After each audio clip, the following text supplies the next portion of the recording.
ಸ್ವಾಗತವನ್ನು ಬಯಸ್ತಾ ಇದ್ದೀವಿ. ಅದೇ ರೀತಿಯಾಗಿ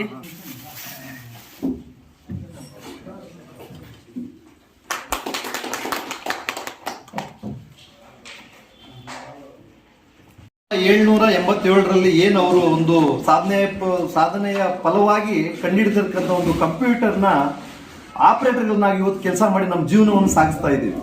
ನಮ್ಮ ಕರ್ನಾಟಕದ ಎಲ್ಲ ಗ್ರಾಮ ಪಂಚಾಯತಿ ಆಪರೇಟರ್ಗಳು ಎಲ್ಲ ಆಪರೇಟರ್ಗಳು ಕೂಡ ಸೇರಿ ಅವರು ಒಂದು ನೀಡಿರುವ ಭಿಕ್ಷೆ ಅಂತ ಹೇಳಿದ್ರೆ ತಪ್ಪಾಗ್ಲಾರ್ದು ಅಂತ ಒಂದು ಇದು ಕೊಟ್ಟಿದ್ದಾರೆ ನಮಗೆ.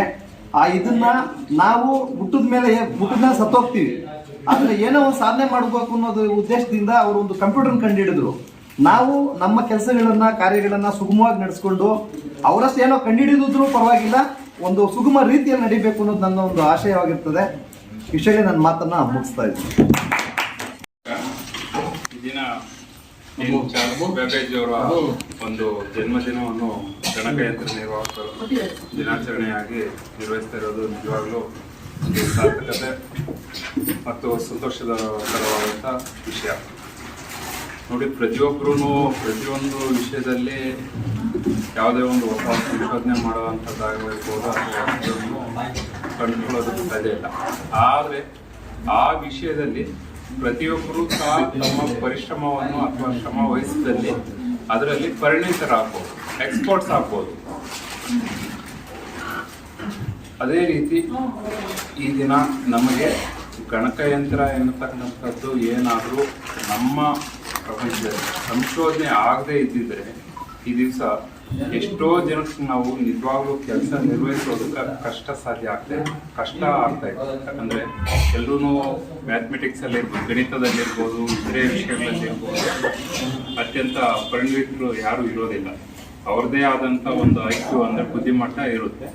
ಅವೆಲ್ಲವನ್ನು ಸಹ ನೀಗಿಸೋದಕ್ಕೆ ಪರ್ಯಾಯವಾಗಿರ್ತಕ್ಕಂಥ ಒಂದು ಏಕೈಕ ಎಲೆಕ್ಟ್ರಾನಿಕ್ ವಸ್ತು ಅಥವಾ ವಸ್ತು ಯಾವುದು ಅಂದ್ರೆ ಈ ಕಂಪ್ಯೂಟರ್ನಿಂದಾಗಿ ಜಗತ್ತಿನಲ್ಲಿ ಇರತಕ್ಕಂಥ ಯಾವುದೇ ಒಂದು ಮೂಲೆಯಲ್ಲಿ ಇರ್ತಕ್ಕಂಥ ವಿಷಯನ ನಾವು ಕೆಲವೇ ಸೆಕೆಂಡ್ಗಳಲ್ಲಿ ಗ್ರಹಿಸಬಹುದು ಮತ್ತು ನಮ್ಮ ಮಾಹಿತಿನ ಬೇರೆಯವ್ರಿಗೂ ಸಹ ನಾವು ಕಂಪ್ಯೂಟರ್ ಮುಖಾಂತರ ಕಳಿಸ್ಕೊಡ್ಬಹುದಾಗಿರುತ್ತೆ.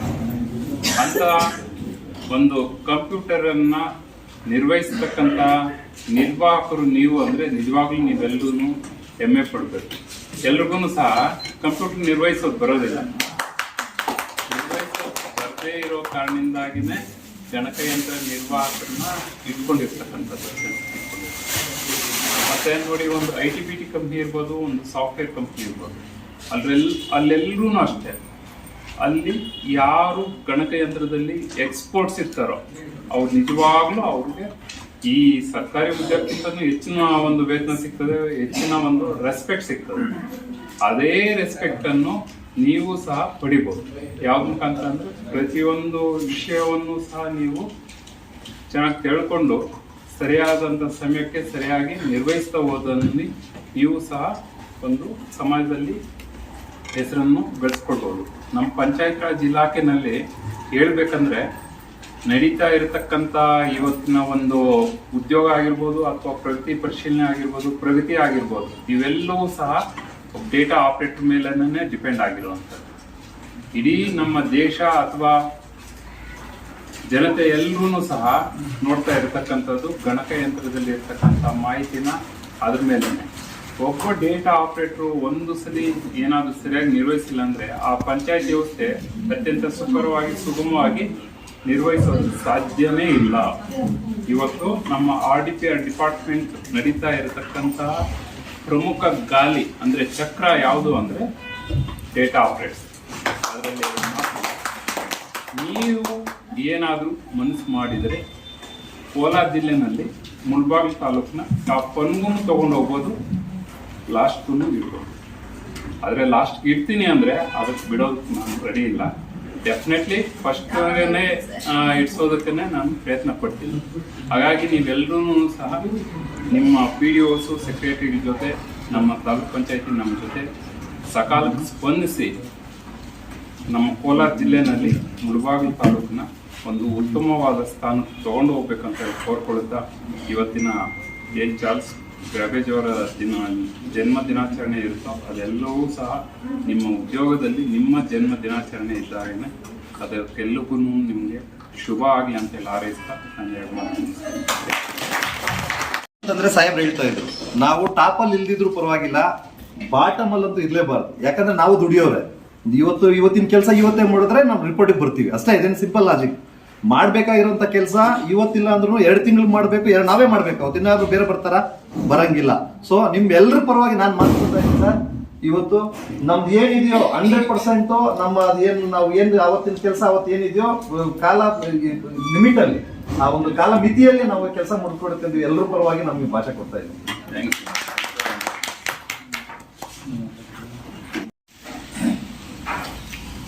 ಮಾನ್ಯ ಕಾರ್ಯನಿರ್ವಹಣಾಧಿಕಾರಿಗಳೇ ಹಾಗೂ ಕಚೇರಿ ವ್ಯವಸ್ಥಾಪಕರೇ ಹಾಗೂ ಪಿಡಿಒ ಆದಂಥ ತುಳಸಿರಾಮ್ ಅವರೇ ಹಾಗೂ ಇಲ್ಲಿ ನಡೆದಿರ್ತಕ್ಕಂಥ ಎಲ್ಲ ಡೇಟಾ ಎಂಟ್ರಿ ಆಪರೇಟರ್ಗಳೇ ಮತ್ತು ಪತ್ರಿಕಾ ಮಾಧ್ಯಮದವರೇ, ಇವತ್ತಿನ ದಿವಸ ಏನು ನಮ್ಮ ತಾಲೂಕ್ ಪಂಚಾಯತಿ ಕಾರ್ಯಾಲಯದಲ್ಲಿ ಚಾರ್ಲ್ಸ್ ಬ್ಯಾಬೇಜ್ ಅವರ ಜನ್ಮದಿನಾಚರಣೆಯನ್ನು ಆಚರಣೆ ಮಾಡ್ತಾ ಇದ್ದೀವಿ. ಅವರ ಒಬ್ಬ ಗಣಿತಜ್ಞರು. ಅವರು ಒಂದು ಕಂಪ್ಯೂಟರ್ನ ಪಿತಾಮಹ. ಕಂಪ್ಯೂಟರ್ ಪಿತಾಮಹ ಅಂತಂದರೆ ಈಗ ಪ್ರಪಂಚವೆಲ್ಲ ನಾವು ನಮ್ಮ ಅಂಗೈಯಲ್ಲಿ ನೋಡ್ತಾ ಇದ್ದೀವಿ. ಆ ಒಂದು ಕಂಪ್ಯೂಟರ್ನ ಕಂಡಿರ್ತಕ್ಕಂಥ ವ್ಯಕ್ತಿ ಇವತ್ತಿನ ಅವರ ಜನ್ಮದಿನಾಚರಣೆ ಆಚರಣೆ ಮಾಡ್ತಾ ಇದ್ದೀವಿ. ಈಗ ಅನೇಕ ಸಾಫ್ಟ್ವೇರ್ಗಳು ಅವರಿಂದ ಈಗ ಉಟ್ಕೊಂಡಿದ್ದಾರೆ. ಅದು ಏನೇ ಆಗಿರ್ಬೋದು, ಅನೇಕ ಮಹನೀಯರು ಇವತ್ತಿನ ದಿವಸ ಅವ್ರು ನಡೆಸ್ಕೊಟ್ಟಿರ್ತಕ್ಕಂಥ ಹಾದಿ ಏನಿದೆ ಅದು ಇಟ್ಕೊಂಡು ಈಗ ಅನೇಕ ಕಂಪನಿಗಳು ಅವರ ಒಂದು ಹಿತದೃಷ್ಟಿನಲ್ಲಿ ನಡೀತಾ ಇದೆ. ಆ ಒಂದು ಹಿತದೃಷ್ಟಿನಲ್ಲಿ ನಡೀತಾ ಇರುವಾಗ ಈಗ ನಾವು ಯಾವ ರೀತಿ ಅದನ್ನು ನಿರ್ವಹಣೆ ಮಾಡ್ತಾ ಇದ್ದೀವಿ. ಫಾರ್ ಎಕ್ಸಾಂಪಲ್, ನಮ್ಮ ಕಚೇರಿಗಳಲ್ಲಿ ಮಾಡಿರ್ತಕ್ಕಂಥ ಕೆಲಸಗಳು, ನಮ್ಮ ಏನು ಗ್ರಾಮೀಣಾಭಿವೃದ್ಧಿಗೆ ಸಂಬಂಧಪಟ್ಟಂಗೆ ನಾವು ಏನು ಮಾಡ್ತಾ ಇದ್ದೀವಿ ಕೆಲಸಗಳು, ಅದನ್ನು ಯಾವ ರೀತಿ ನಾವು ಸುಗಮವಾಗಿ ಮಾಡ್ತಾ ಇದ್ದೀವ ಅನ್ನೋದನ್ನು ಸ್ವಲ್ಪ ನೋಡಬೇಕಾಗತ್ತೆ. ಯಾಕಂತಂದರೆ ಪ್ರತಿಯೊಂದು ವಿಷಯನೂ ಈಗ ಕಂಪ್ಯೂಟರೈಸ್, ಅಂದರೆ ತಪ್ಪಿರ್ಬೋದು ಸರಿ ಇರ್ಬೋದು, ಕಂಪ್ಯೂಟ್ರಲ್ಲಿ ಆಗಿಂದಾಗೆ ಅಪ್ಡೇಟ್ ಆಗ್ತಾ ಇದೆ. ಅದು ಯಾವ ರೀತಿ ಆಗ್ತಾ ಇದೆ ಮೇಲಿನವರು ಉಸ್ತುವಾರಿ ನೋಡ್ತಾ ಇದ್ದಾರೆ. ಯಾಕಂತಂದರೆ ನಿಮ್ಮೇಲೆ ಯಾವುದೇ ವಿಚಾರ ಈ ಆಫೀಸ್ ಮುಖಾಂತರನೇ ಹೋಗುತ್ತೆ. ಅಂದರೆ ಪೇಪರ್ಲೆಸ್, ಅಂದರೆ ಬರವಣಿಗೆನೇ ಇಲ್ಲ ಅಂತ. ಈಗ ಹಿಂದೆ ನಾವೇನು ಮಾಡ್ತಾ ಇದ್ದೀವಿ, ಒಂದು ಸಭೆ ಕರಿಬೇಕಾದ್ರೆ ಆವತ್ತಿನ ದಿವಸ 1 ಸೆಕೆಂಡಲ್ಲಿ ಒಂದು ಪತ್ರ ಬರೆದು ಸಭೆನ ಕರೀತಾ ಇದ್ವಿ 7 days. ಈಗ 7 days ಬಿಫೋರ್ ಮಾಡ್ಬೇಕಂತಂದ್ರೆ ಎಷ್ಟು ಪ್ರೊಸೀಜರ್ ಇದೆ ಅರ್ಥ ಆಯ್ತಾ?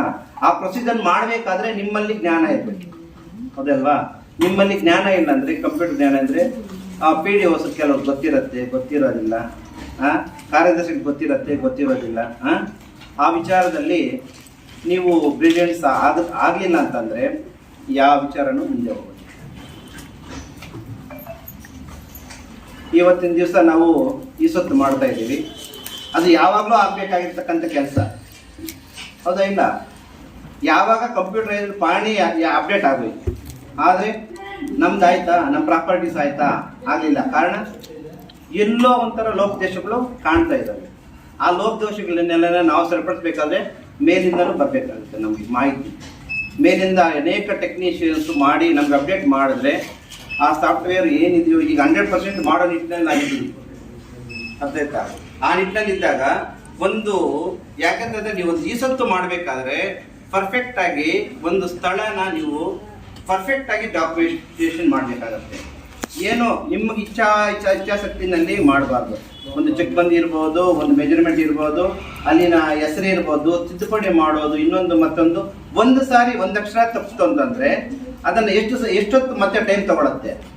ಆ ಒಂದು ವಿಚಾರದಲ್ಲಿ ನಾವು ಏನು ಗಣಕಯಂತ್ರ ನಿರ್ವಾಹಕರಿದ್ದೀರಿ, ಇವತ್ತಿನ ದಿವಸ ಅವರ ಜನ್ಮದಿನಾಚರಣೆ ಸಂದರ್ಭದಲ್ಲಿ ನಾನು ಯಾಕೆ ಈ ಥರ ಹೇಳ್ತೀನಿ ಅಂತಂದ್ರೆ, ನೀವು ಅಪ್ಡೇಟ್ ಆಗಿಲ್ಲ ಅಂತಂದ್ರೆ ಇವಾಗ ನಿಮ್ಮ ಅಧಿಕಾರಿ ಏನಿದ್ದಾರೆ ಅವರು ಅಪ್ಡೇಟ್ ಆಗೋಕ್ಕೆ ಚಾನ್ಸ್ ಇಲ್ಲ. ಯಾಕಂತಂದ್ರೆ ನೀವು ಸರಿ ಇದೆ ಅಂತೇಳಿ ನೀವು ಮಾಡಿ ಅವ್ರು ಲಾಗಿನ್ ಕಳಿಸ್ತೀರಿ, ಅವರು ನಿಮ್ಮ ಮೇಲೆ ವಿಶ್ವಾಸ ಇಟ್ಟಿರ್ತಾರೆ. ಆ ವಿಶ್ವಾಸನ ಅವರಲ್ಲಿ ಮೊಟಕುಗೊಳಿಸ್ಬಾರ್ದು. ಆ ಒಂದು ದೃಷ್ಟಿನಲ್ಲಿ ನೀವು ಕೆಲಸ ಮಾಡಬೇಕಾಗತ್ತೆ. ಯಾಕಂತಂದ್ರೆ ಪ್ರತಿಯೊಂದು ವಿಚಾರದಲ್ಲಿನೂ ಈಗ ಕಂಪ್ಯೂಟರೈಸ್ಡೇ ನೋಡುತ್ತೆ. ಏನೇ ಪ್ರಗತಿ ಇರ್ಬೋದು, ಒಂದು ಸ್ಕೀಮ್ ಇರ್ಬೋದು, ಆವತ್ತಿಂದ ಅವತ್ತು ಟೈಮ್ ಲೈನ್ ಕೊಟ್ಟಿರುತ್ತೆ. ಆ ಟೈಮ್ ಲೈನ್ ನೀವು ಮಾಡಲಿಲ್ಲ ಅಂದ್ರೆ ಅದು ಓವರ್ ಡ್ಯೂ ಆಗುತ್ತೆ. ಮತ್ತೆ ನೀವೇ ಮಾಡಬೇಕಾಗಿದೆ, ಬೇರೆಯವ್ರು ಮಾಡೋಕ್ಕೆ ಅವಕಾಶ ಇಲ್ಲ. ಆ ಒಂದು ದೃಷ್ಟಿನಲ್ಲಿ ಚಾರ್ಲ್ಸ್ ಬ್ಯಾಬೇಜ್ ಅವರ ಜನ್ಮದಿನಾಚರಣೆ ಅಂಗವಾಗಿ ಇವತ್ತಿನ ದಿವಸ ನಾವು ಏನು ಅವ್ರ ಭಾವನೆಗಳನ್ನ ನಾವು ಅಳವಡಿಸ್ಕೊಂಡು ಅವ್ರು ಎಷ್ಟು ಕಷ್ಟಪಟ್ಟಿರ್ತಾರೆ ಅದನ್ನು ಮಾಡಬೇಕಾದ್ರೆ ಅದನ್ನು ಮಾಡೋದಕ್ಕೆ ಎಷ್ಟು ಕಷ್ಟ ಆಗ್ತಾ ಇದೆ ನೀವು ಆಲೋಚನೆ ಮಾಡಬೇಕಾಗಿದೆ. ಆ ಒಂದು ದೃಷ್ಟಿಯಲ್ಲಿ ಎಲ್ಲ ನಮ್ಮ ಡೇಟಾ ಎಂಟ್ರಿ ಆಪರೇಟರ್ಗಳು ಸ್ವಲ್ಪ ಶ್ರಮ ವಹಿಸಿ ಈಗಾಗಲೇ ಇನ್ನೊಬ್ರು 1+1 ಆಗಬೇಕಾಗಿತ್ತು ಡೇಟಾ ಎಂಟ್ರಿ ಆಪರೇಟರ್ಸ್. ಯಾಕಂದ್ರೆ ಬಾಪೂಜಿ ಸೇವಾ ಕೇಂದ್ರ ಅಂತ ಯಾವಾಗ ಬಂತೋ ಆವಾಗಲೂ ಇನ್ನೊಂದು ಡೇಟಾ ಎಂಟ್ರಿ ಆಪರೇಟರ್ ಬಂತು ಅಂತ ಅಂದ್ಕೊಂಡಿವಿ, ಆದರೆ ಆಗಲಿಲ್ಲ. 2014ರಲ್ಲಿ ಅಂದ್ಕೊಂಡ್ವಿ. ಈಗ ಮತ್ತೆ 10 ವರ್ಷ ಮುಗೀತು, ಆದರೆ ನೀವು ಒಬ್ಬರೇ ಕೆಲಸ ಮಾಡ್ತಾ ಇದ್ದೀವಿ. ಏನಂತಂದ್ರೆ ಇತರೆ ಸೇವೆಗಳು ಬಾಪೂಜಿ ಸೇವಾ ಕೇಂದ್ರದಿಂದ ಮಾಡ್ಬೋದು. ಇನ್ನು ಮಿಕ್ಕಿದ ಕೆಲಸಗಳೆಲ್ಲ ಕಚೇರಿ ಕೆಲಸಗಳು ನಿಮ್ಮ ಏನು ಮಾಮೂಲಿ ಡೇಟಾ ಎಂಟ್ರಿ ಆಪರೇಟರ್ ಇರ್ಬೋದು, ಕ್ಲರ್ಕಮ್ ಡೇಟಾ ಎಂಟ್ರಿ ನೀವು ಮಾಡ್ತೀರಂತ ಅಂದ್ಕೊಂಡ್ರಿ. ಅದು ಸರ್ಕಾರ ಮಟ್ಟದಲ್ಲಿ ಇದುವರೆಗೂ ಆಗಿಲ್ಲ. ಆದರೆ ಒತ್ತಡ ಮಾತ್ರ ನಮ್ಮ ಮೇಲೇನೆ ಇದೆ. ಅದು ಏನೇ ಇದ್ರೂ ಈ ಕೆಲಸಗಳನ್ನ ನಾವು ಮಾಡಬೇಕಾಗತ್ತೆ. ಆ ಒಂದು ದೃಷ್ಟಿನಲ್ಲಿ ಇವತ್ತಿನ ದಿವಸ ನಮ್ಮ ತಾಲೂಕ್ ಪಂಚಾಯತಿ ಸಭಾಂಗಣದಲ್ಲಿ ಇವತ್ತು ಅದ್ದೂರಿನೇ ಅನ್ಬೋದು. ಈ ಒಂಥರ ಚೆನ್ನಾಗಿದೆ. ಸಾಹೇಬ್ ಬರೋ ಸ್ವಲ್ಪ ಲೇಟ್ ಆದರೂ ಸ್ವಲ್ಪ ನಾವು ಇಲ್ಲಿ ಒಂದು ಕಾರ್ಯಕ್ರಮವನ್ನು ಒಂದು ಏನು ರಸಮಂಜನೆ ಅಂತರ ಇರ್ಬೋದು, ಅದು ಅದೊಂಥರ ಎಲ್ರಿಗೂ ಮನೋಲ್ಲಾಸ ಇರ್ತದೆ. ಯಾಕಂತಂದ್ರೆ ಯಾವಾಗಲೂ ಕಂಪ್ಯೂಟರ್ ಮುತ್ಕಡೆ ಕೂತ್ಕೊಂಡು ಕಣ್ಣುಗಳು ಏನಾಗಿರುತ್ತೋ ಅದು ನಮಗೆ ಗೊತ್ತಾಗುತ್ತೆ. ಆ ಕಣ್ಣುಗಳು ಅರ್ಥ ಆಯ್ತು. ಆ ಒಂದು ದೃಷ್ಟಿಯಲ್ಲಿ ಸ್ವಲ್ಪ ಮನ ಉಲ್ಲಾಸಕ್ಕೆ ಒಂದು ಹಾಡುಗಳ ಮುಖಾಂತರ ಸ್ವಲ್ಪ ಮನಸ್ಸಿಗೆ ಉಲ್ಲಾಸ ಬಂದಿರುತ್ತೆ ಅಂತ ನಾನು ಅಂದ್ಕೊಂಡಿದ್ದೀನಿ ಅಲ್ವಾ. ರೀಫ್ರೆಶ್ ಅದನ್ನ ಕಂಪ್ಯೂಟರ್ನಲ್ಲಿ ಯಾಕೆ ರೀಫ್ರೆಶ್ ಮಾಡ್ತಾ ಇರ್ತೀವಿ ಅಲ್ಲಿ ಯಾವಾಗ ಅದು ಆಕ್ಟಿವೇಟ್ ಆಗಿಲ್ಲ ಅಂತೇಳಿ ಆ ಥರ ನಿಮ್ಮನ್ನು ಆಕ್ಟಿವೇಟ್ ಮಾಡೋದಕ್ಕೆ ನಾವಿದ್ದೀವಿ. ಅರ್ಥ ಆಯ್ತಾ. ಅವಂತ ದೃಷ್ಟಿನಲ್ಲಿ ಇವತ್ತು ಈ ಒಂದು ಜನ್ಮ ದಿನಾಚರಣೆ ಮಾಡಿದ್ವಿ. ಇಲ್ಲಿ ನೆರೆದಿರ್ತಕ್ಕಂಥ ನಮ್ಮ ಯುವಕರು ಇರ್ಬೋದು, ಮ್ಯಾನೇಜರ್ ಇರ್ಬೋದು, ನಮ್ಮ ತುಳಸಿರಾಮ್ ಇರ್ಬೋದು, ಮತ್ತೆ ನೀವೆಲ್ಲ ಡೇಟಾ ಎಂಟ್ರಿ ಇರ್ಬೋದು, ನಮ್ಮ PDOs, ನಮ್ಮ ಕಚೇರಿ ಸಿಬ್ಬಂದಿ, ಮತ್ತೆ ನಮ್ಮ ಪತ್ರಿಕೆ ಅವರಿಗೆ ಎಲ್ಲರಿಗೂ ನಾವು ವಂದನೆಗಳನ್ನು ಸಲ್ಲಿಸ್ತಾ ನಾನು 2 ಮಾತನ್ನು